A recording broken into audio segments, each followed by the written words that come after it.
Desde o Bloque Nacionalista Galego temos que volver demandar ao Goberno Municipal de Abel-Caballero que deixe de enredar con falsidades, con falsos anuncios e con dilacións o necesario debate a respecto da definición da aplicación das zonas de baixas emisións na nosa cidade. O BNG xa expresamos dende hai bastante tempo o noso completo rexeitamento a ese intento por parte de Caballero de importar en Vigo unha moi mala copia de Madrid Central impoñendo 4 perímetros nos que se vai restringir o acceso de vehículos segundo a súa tipoloxía. É claro que o obxectivo para avanzarmos de verdade cara a unha cidade máis sustentável, con menos emisións contaminantes, unha cidade máis habitável, ten que pasar por reducir o uso do vehículo privado, non por promover ou por discriminar únicamente aqueles vehículos que son de combustión. O que se trata non é de que haxa máis vehículos híbridos ou eléctricos circulando, sino que haxa menos utilización do vehículo privado. Para iso, o BNG insistimos na nosa proposta dunha alternativa integral que pasa por converter o conxunto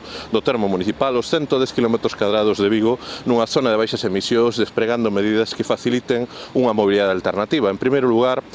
apostando decididamente por mellorar a serio a rede de transporte público, cun servizo de autobús urbano que este á altura dunha cidade de 300.000 habitantes que vertebre e conecte mellor o conxunto dos barrios e parroquias con máis e mellores frecuencias e cun prezo máis asequível. Mas queremos que tamén hai que despregar medidas adicionais para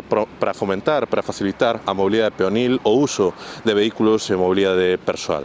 Nese sentido, diante das declaracións contraditorias nas que insiste o alcalde, nas que por unha banda di que vai aplicar a lei e por outra que en principio non se van a impoñer sancións, esas multas de como mínimo 200 euros que están previstas para aquelas persoas que non se poidan permitir o luxo de cambiar de vehículo a un coche eléctrico ou híbrido, o BNG vamos a volver trasladarlle unha vez máis ao Goberno Municipal a nosa proposta, a nosa alternativa integral para a aplicación das zonas de baixas emisións na nosa cidade e vamos a